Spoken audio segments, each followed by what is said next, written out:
All right. Mr. Wanjigi, do tell us, where are you?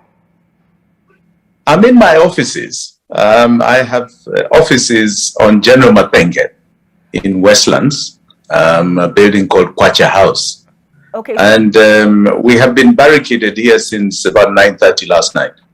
So have you barricaded yourself, or is it a siege? What's the siege? No, it's a siege. What looked like police came in at about 9:30 and dressed in what we call space gear, space age gear, because it was like full PPEs, assault rifles, and they broke the gate and came in, and they said that they are looking for me. So they have been here since that time. Okay, so you have spoken to them. Have they told you what they're looking for you in regards to? No, unfortunately, I haven't spoken to them. But my lawyers have talked to them. Okay. And they said they just want me to go and make a statement. They didn't say about what. And we just wondered why they would come that way just for a simple making of a statement. Normal circumstances, you're summoned, then you go and make a statement. There were no summons. They could show no paperwork. And you're coming about 20 of you. So we said we wait until morning. My lawyers have been at DCIs this whole morning, and no information has been forthcoming. Okay. Not even what the statement is about. All right. So are you willing to accompany them to the DCI offices to find out what this is all in regards to? Yes, if there's clarity, but it doesn't look like there's clarity. Have they presented you with an arrest warrant or a search warrant or any such document? No such document. All right. So how have you been Not even a simple summons. Okay. So how have you been able to hold them off? Well, they have not broken any doors. They've just filled the compound. And they seem to be waiting for something. We don't know what they're waiting for, but they're just sitting around the compound and not allowing anybody in. All right. Could the show of force perhaps be linked to the previous time they raided your house and found guns? Could they be wary perhaps? Well, all I can say is that it seems that I've become infamous to be raided during election time. Any other time, Jimmy is okay, but during election, something comes up, 2017 and now 2022. As you are aware, I'm a presidential candidate, and I don't think this is the manner and form a presidential candidate is treated.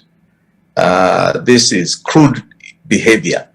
And as you know, I have had altercations with the director of CID at DCI.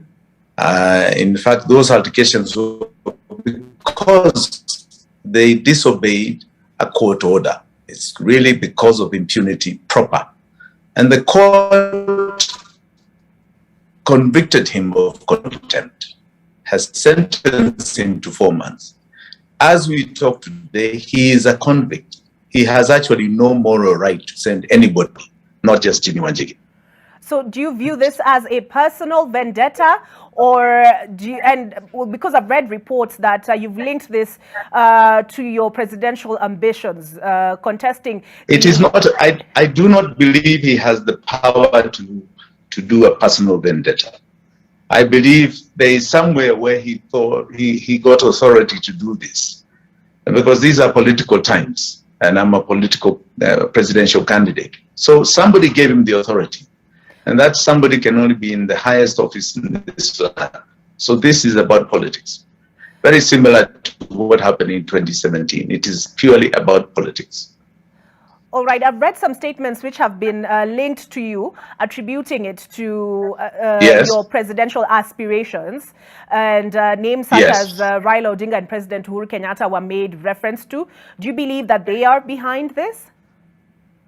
I was very clear in my previous statements, and I'll repeat them. I said that in 2017, I was persecuted for supporting Raila Odinga. I even got off lightly because they raided my house. They tried to arrest me on a highway. They tried to arrest my father. They put my obituary in the Nation newspaper, as I think you recall.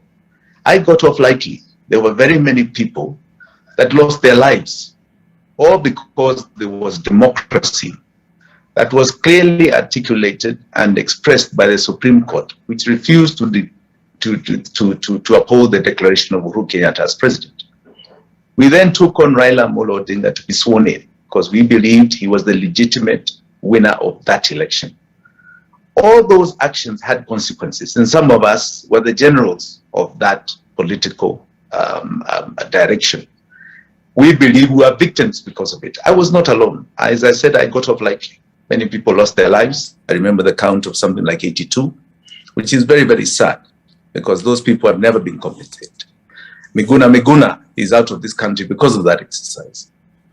And at the time that handshake was done, March 9th, 2018, our leader, our party leader in ODM, our leader in the race of NASA, went to do a personal handshake because he did not go with his generals, he did not inform his generals.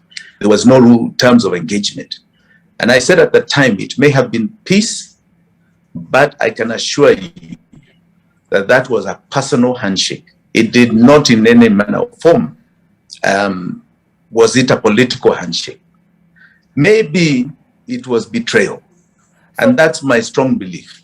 Because subsequently, since that time, no reparations have been done for the people who lost their lives. People like Miguna are still out of the country. I have continued to be persecuted, as you could see with the Kinoti case. Okay. They do not listen to any court order that comes to them. So they have held even vehicles of mine in Malindi for the last 5 years, rotting in a police station for no reason. So we have continually been persecuted. So you believe Raila Odinga has abandoned you? Because of that betrayal. Or and left you to the wolves, as it were? Yes, that betrayal, and not just me, that betrayal is so big by Raila Amolo Odinga.